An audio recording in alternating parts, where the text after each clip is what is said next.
Bonjour tout le monde, bienvenue à cette édition spéciale Festival Bière et Saveurs de Fierté d'ici. On est tellement excités de vous accueillir et de vous faire visiter pendant toute cette demi-heure le festival, le fabuleux festival. Et c'est de toute beauté et la Dame Nature nous accompagne et va accompagner les festivaliers pendant toute la fin de semaine. Vraiment, on est choyés, on est gâtés.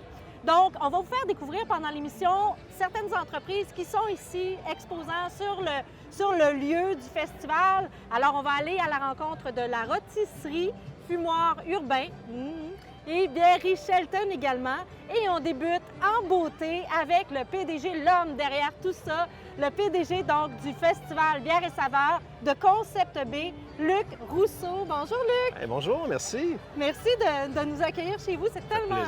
C'est magnifique. Un site magnifique. Vraiment, on est très choyés. On est content de faire ce festival-là ici. Le lieu est historique, premièrement. Oui. Puis donc, avec la rivière en arrière, ça peut pas être plus festif. Tout à fait. Vraiment, c'est de toute beauté. L'ambiance qu'on ressent ici, là, c'est pour ça qu'on entend beaucoup de bruit. On est désolé, mais bon, ça fait partie de la vie du festival. Écoute, Luc, ça date de... Ça fait combien de temps que ça existe, le festival? Je pense que vous fêtez la 20e édition. Mais bon, peux-tu me raconter un peu l'histoire derrière tout ça? Absolument. Donc, Concept B est un organisme à but non lucratif qui a été créé en 97. Donc, j'étais là en 97. Et c'était de mettre en lumière les artisans pour amener, faire une attraction vers Chambly, de faire connaître la belle région de Chambly. Et en 2001, on a déposé une offre à la Ville de Chambly pour faire ce beau festival-là. Et ils ont accepté. Et depuis 2002, c'est ce festival qui a fait connaître la région, vraiment. Je pense qu'il y a eu un article de journal, justement, dernièrement, qui disait que, bon, Bière Saveur a mis Chambly sur la map. Je pense que c'est vraiment ça. Puis on ne s'attendait pas à ça en 2002, là, quand on a parti ce festival-là. On était très humble dans notre approche, puis de devenir une référence, de devenir une vitrine importante pour les microbrasseries et en fait, le terroir, les distilleries. Cette année, on a aussi Sommellerie Nordique qui met en lumière les vins du Québec également qui sont là. Fait que, tu sais, je pense que c'est vraiment... On n'aurait jamais pensé ça en 2002, là, quand on est parti ça. Dans tes rêves les plus fous? Ah non, absolument pas. C'était un rêve de jeunesse. On a dit, on fait ça. Et ça est devenu vraiment quelque chose d'important pour la région, pour être très fiers. Ah, tellement. Là, quand tu dis « on », parce que toi, tu es quelqu'un, je vais le dire, je te connais. Tu es d'ailleurs président du conseil d'administration de la Chambre de commerce d'industrie Vallée du Richelieu depuis il y a quelques mois. Donc, toi, tu es quelqu'un qui met souvent ton équipe à l'avant-scène.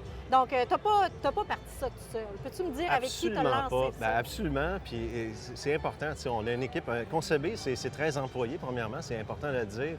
Donc, ça prend une grosse machine derrière ça. Puis j'ai des partenaires. Donc, j'ai Claude Demers qui est avec moi depuis le début, depuis le jour 1 du Bière et Saveurs. Et après ça, on a Justin Chambaud aussi qui s'est joint à moi, qui est un gars de technologie qui s'occupe vraiment de nos belles billetteries pour faire entrer tous ces festivaliers-là. Et après ça, on a toute l'équipe là, derrière. Mais oui, je suis un gars d'équipe, c'est important. Moi, je suis peut-être le chef d'orchestre, tu sais c'est quoi un peu, gérer une équipe. Puis donc, c'est vraiment, c'est eux qui mettent tout en lumière, ce bel événement-là. Je suis très fier d'eux autres, vraiment. Puis, tu dis, bon, ton équipe et tout ça, c'est une équipe, c'est des employés, on s'entend. Absolument. Mais tu as aussi 300 bénévoles qui vont t'aider. 300 bénévoles. C'est fou, là, quand même. Bien, ça en prend. Prenant 100 bénévoles, on ne pourrait pas arriver de rémunérer des gens pour faire ça. Et c'est ce qui me fascine tout le temps, d'année après année. Les gens s'inscrivent, on veut venir, on veut participer à ce succès-là. On les gâte aussi. On a un party de bénévoles, ainsi de suite. On leur permet de vivre l'expérience du festival. Mais d'avoir autant de gens qui disent « Oui, on est là, on s'en vient vous aider pour faire d'un succès de ce festival-là », c'est incroyable. C'est une grosse logistique, définitivement. 300 bénévoles à accompagner, à éduquer pour le travail qu'ils vont faire. On les nourrit, ainsi de suite. Donc, c'est une grosse mécanique derrière. Et là, qu'est-ce qui t'a, à la base, toi, là, qu'est-ce qui t'a poussé justement à lancer un festival de bière et saveurs? C'est quoi?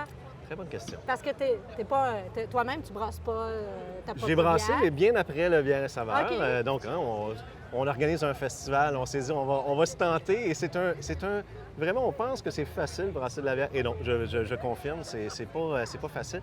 Écoutez, à l'époque, Il y avait un certain mouvement. Hein. Bon, on parle là, de 2001, 2000, même début des années 2000, Oui, même oui. 99. Il n'y avait pas tant de microbrasseries Mais non. au Québec. On avait Cheval Blanc, qui est la première microbrasserie au Québec. Ça, il y a Unibrou, qui est ici à Chambly, vraiment fier partenaire, on est très contents. Et on a senti, peut-être que c'était bon, on a senti cet engouement-là, la curiosité des gens de découvrir, ah tiens, il y a d'autres choses que des grandes marques. Oui, oui. Tu sais, on parle des grandes marques, là, on ne va pas les Ouais. nommer, là, Non, mais, non. mais ils étaient là. Fait que c'est ce qu'on a trouvé ça de très curieux, de dire, bien, vous saviez quoi, c'est des gens qui travaillent très fort pour produire cette bière-là, qui n'ont pas de vitrine comme des grandes marques, ainsi de suite. Bien, on va créer quelque chose pour leur donner tout l'espace, pour leur faire découvrir les produits à nos clients ou les festivaliers, pour qu'ils puissent après ça bien, aller en boutique ou aller à leur pub, découvrir finalement, là, parce que dans le temps, il n'y avait pas tant de réseaux sociaux non plus. Non, Fait que effectivement. donc, c'était quoi la vitrine? C'est C'était ça. ça. C'était de venir sur place, c'était de venir découvrir. Fait que, donc, ça a été vraiment l'idée, une idée folle, vraiment. On ne savait même pas si ça allait marcher. Puis, 20 ans plus tard, on est là.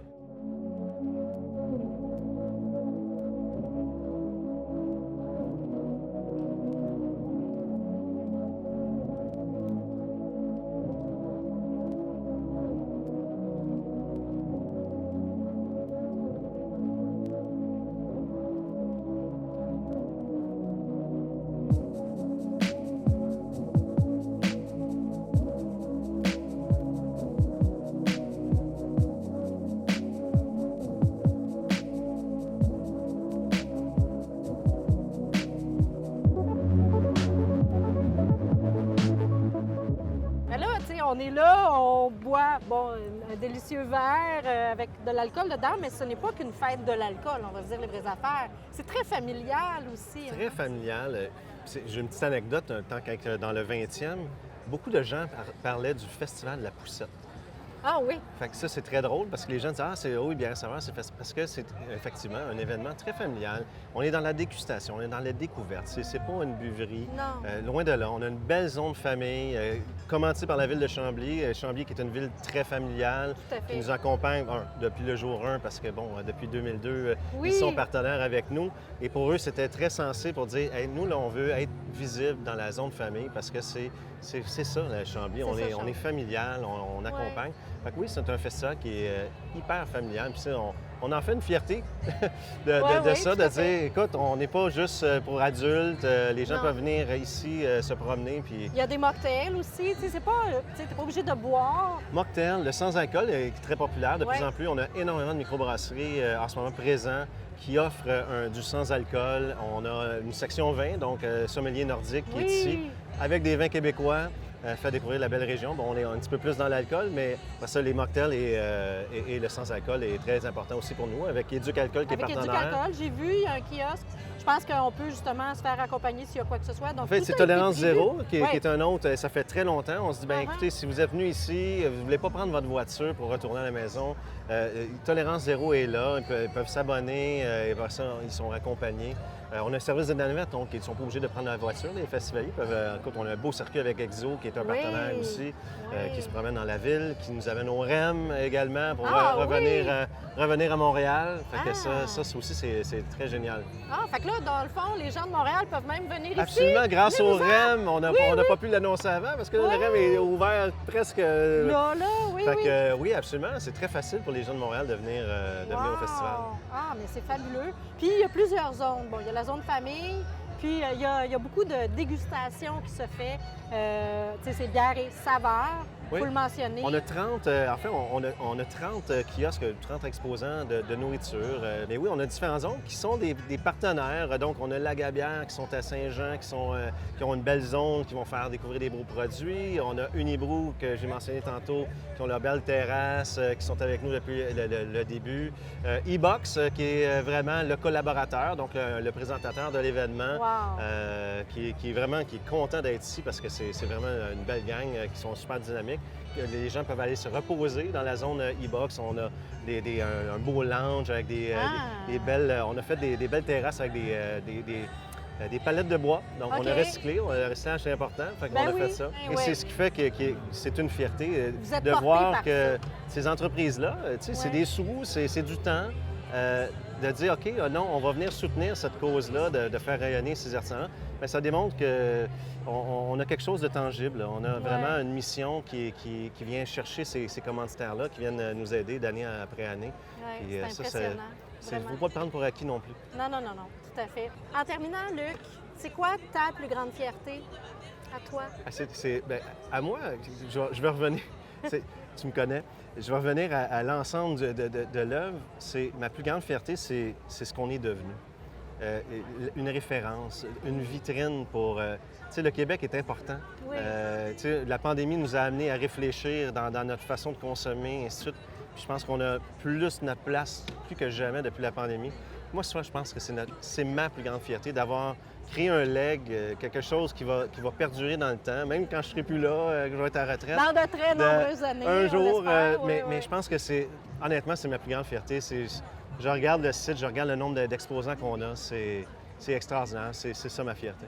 Tellement raison, vraiment. Écoute, j'ai envie de porter un toast au festival, à cette 20e édition, puis à toi également, parce que ça prend un homme aussi pour porter tout ça à bout de bras, entouré d'une équipe, oui, mais chapeau. Merci beaucoup. Merci de m'avoir accueilli.